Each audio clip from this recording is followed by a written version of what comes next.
Assalamualaikum warahmatullahi wabarakatuh.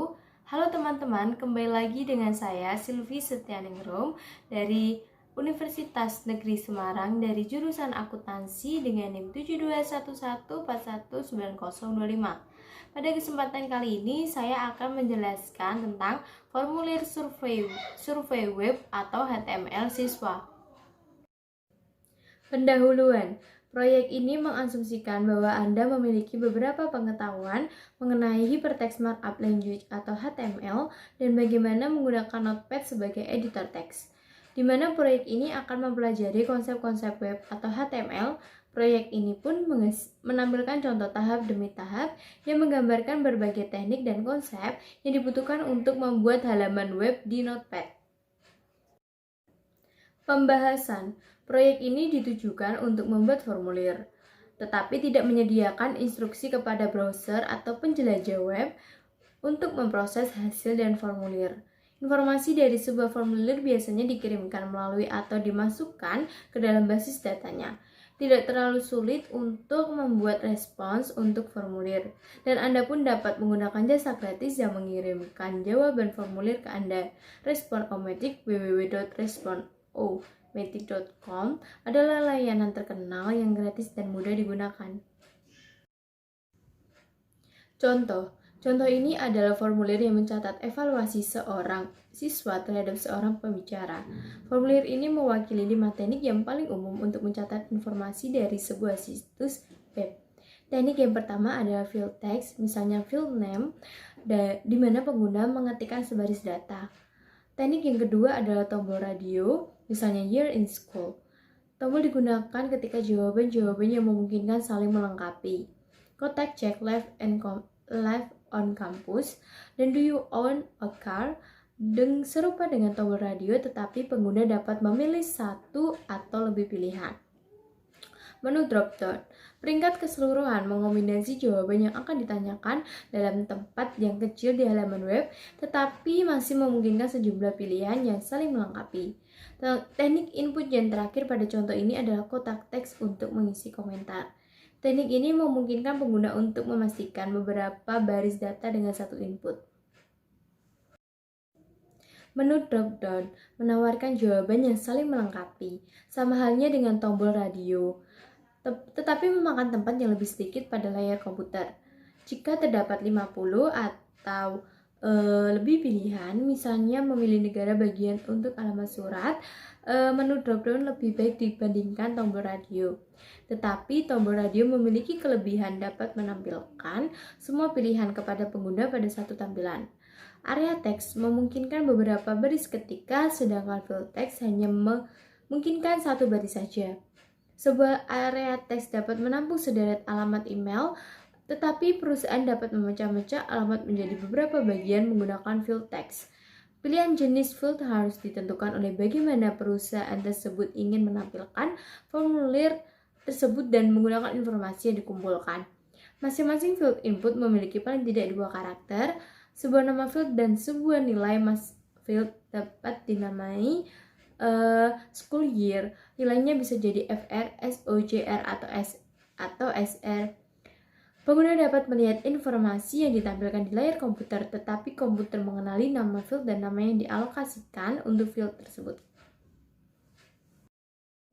Di sini tuh ada gambar kode HTML untuk contoh. Formulir ini dimulai seperti pada proyek ketiga. Perbedaan yang paling signifikan adalah pada baris ke-6 dan 47 dari kode HTML yang digunakan untuk membuat formulir tersebut. Pada baris bernomor pada figur ini hanyalah berfungsi sebagai titik referensi. Bagian tersebut tidak akan muncul dalam file kode HTML untuk halaman web.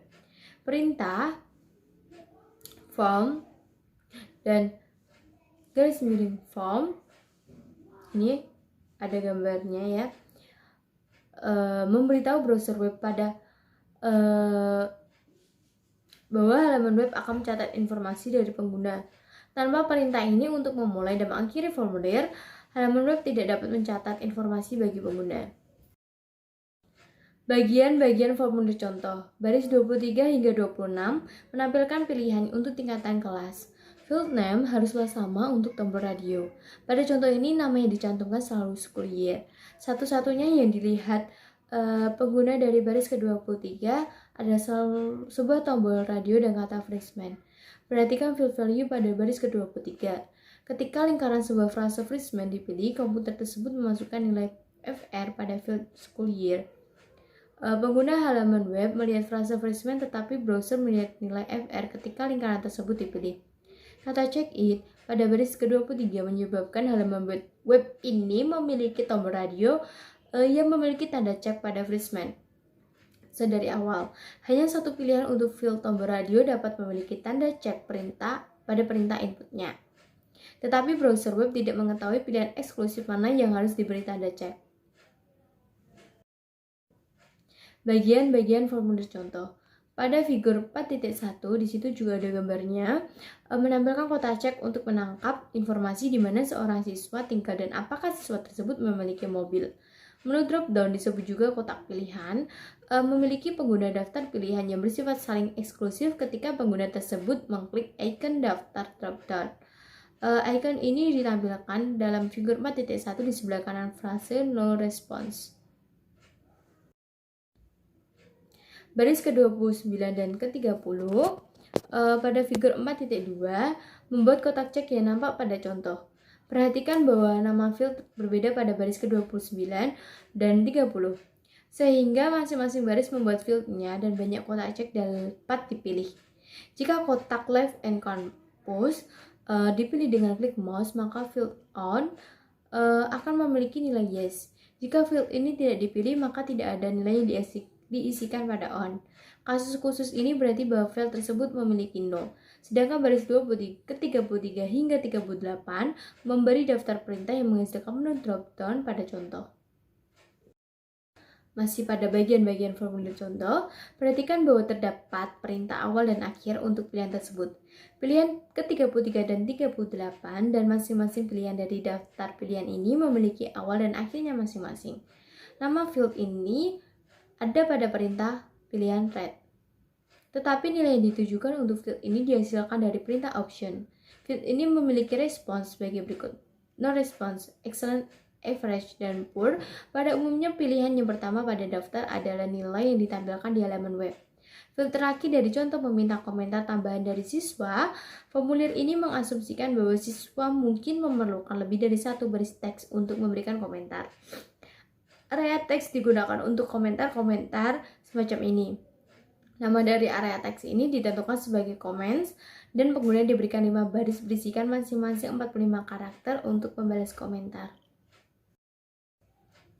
Dua jenis input khusus dibutuhkan untuk membuat browser web menindak informasi yang dikumpulkan oleh sebuah formulir, submit dan reset.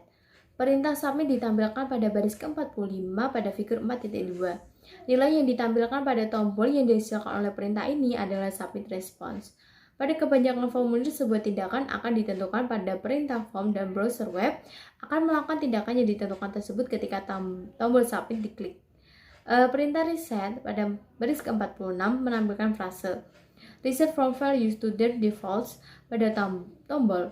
Mengklik tombol ini akan mengeset ulang semua pilihan kepada isian awal. Ini serupa dengan ketika seorang pengguna menghapus semua respon dari sebuah formulir kertas. Menyiapkan contoh. Yang pertama, menyiapkan dokumen sebagai file HTML. Jenis setelan dokumen awal di Notepad adalah dokumen teks, dan ekstensi file teks secara otomatis akan ditambahkan ke nama file tersebut yang disimpan dalam bentuk teks. Browser web tidak dapat menerjemah jenis dokumen teks. Yang kedua, masukkan nama file seperti speaker.htm untuk proyek, tetapi tanpa tanda kutip. Jenis file yang dipilih yaitu save as type. Haruslah all files dan pengodaan harus diset ke ANSI atau ANSI. Yang ketiga, jika tidak memilih all files sebagai jenis file, maka halaman web bisa jadi tidak akan bekerja. Dan lebih buruk lagi, ekstensi text.txt akan ditambahkan pada akhir nama file. Melihat halaman web. Yang pertama, bukalah browser web dan pilihlah perintah file diikuti subperintah open. Yang kedua, ketikkan nama file atau browse untuk mencarinya dan kliklah tombol OK. halaman web Anda akan muncul di browser. Yang ketiga, jika perlu membuat beberapa koneksi, pilihlah editor Notepad lagi. Editlah kode HTML dan simpanlah dokumen tersebut. Yang keempat, setiap kali Anda menyimpan file HTML menggunakan Notepad, amat penting untuk memastikan bahwa jenis file adalah all files. Yang kelima, bukalah ulang browser web tersebut dan pilihlah perintah view diikuti perintah reverse.